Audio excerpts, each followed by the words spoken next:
Bonjour, alors aujourd'hui c'est dimanche 16 décembre 2018 et je vais continuer mes lectures que je mets en fait simplement pour que vous puissiez m'accompagner si jamais dans mes lectures où je découvre parce que justement je me suis converti en 1971, 71 je suis bilingue et là depuis ce moment-là je sais qu'il est bon de lire la Bible.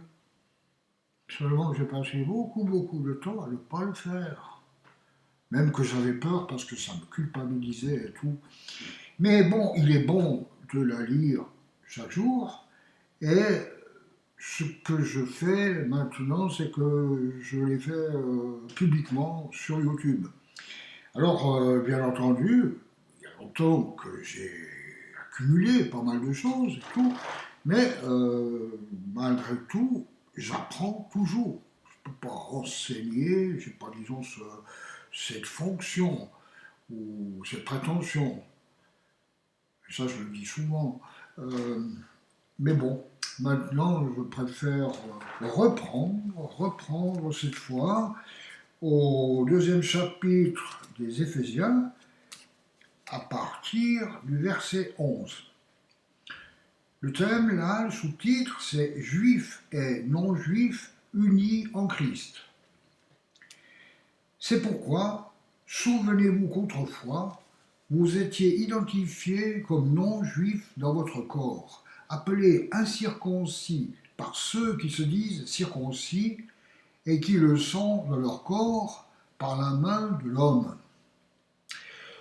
Oui, effectivement, parce que Paul parle souvent des circoncis sur le corps et ceux qui le sont vraiment, parce que la circoncision avait été demandée par Dieu, mais c'est pas ça qui. Comment il faut expliquer ça? Moi j'y pense aussi. C'est. Oui, circoncis, c'est ce qui se passe vraiment en nous au moment où on a cru. Voilà ce qu'est la circoncision, alors que bien sûr, beaucoup de juifs s'imaginaient que le fait d'être circoncis physiquement, c'est ça qui leur donnait le droit, l'accès au royaume. Mais Paul montre bien que ça, cette circoncision-là, n'est pas la bonne, c'est les vrais circoncis, dans le cœur, réellement, ce qui s'obtient par la foi. Bon, ça c'est ce que je comprends. Souvenez-vous qu'à ce moment-là, vous étiez sans Messie, exclus du droit de cité en Israël, étrangers aux alliances de la promesse, sans espérance et sans Dieu dans le monde. C'est vrai que les Éphésiens, eux, ils ne connaissaient même pas le judaïsme pour la plupart. Ils avaient leurs dieux, leurs idoles, tout ça. Donc, ils étaient sans espérance. Mais maintenant, en Jésus-Christ, vous qui autrefois étiez loin, vous êtes devenus proches par le sang de Christ.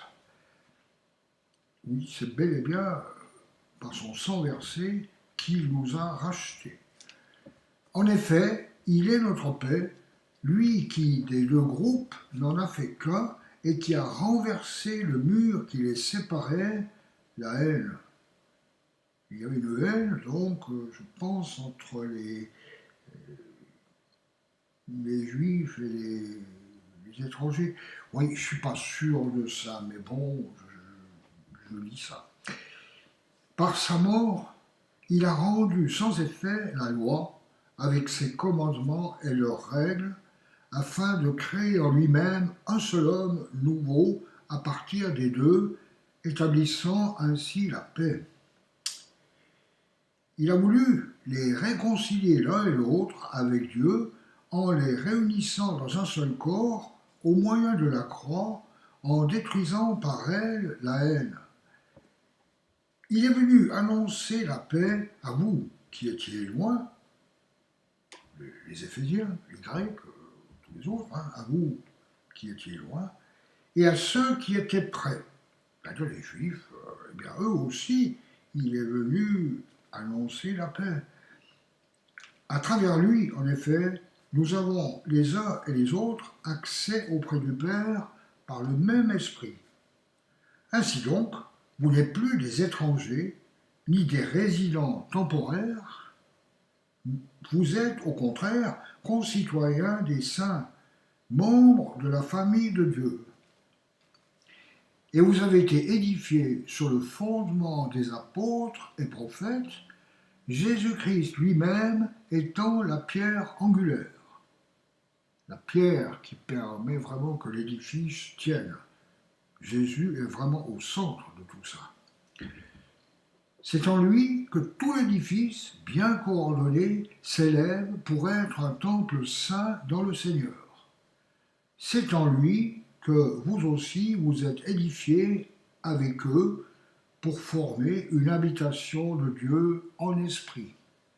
C'est toujours l'esprit et non pas la chair, les origines. Bon, parce que bien sûr, les Juifs se disent qu'ils sont les enfants d'Abraham, mais c'est selon la chair. Alors évidemment, là il s'agit de l'esprit. Ceux qui sont vraiment les descendants d'Abraham, ce sont ceux qui croient. Voilà. J'espère ne pas avoir été trop long, parce que c'est un passage peut-être un peu difficile. Enfin voilà, je l'ai lu, peut-être que vous-même avez pu aussi en retirer quelque chose. Je l'espère. Ok, alors à la prochaine fois.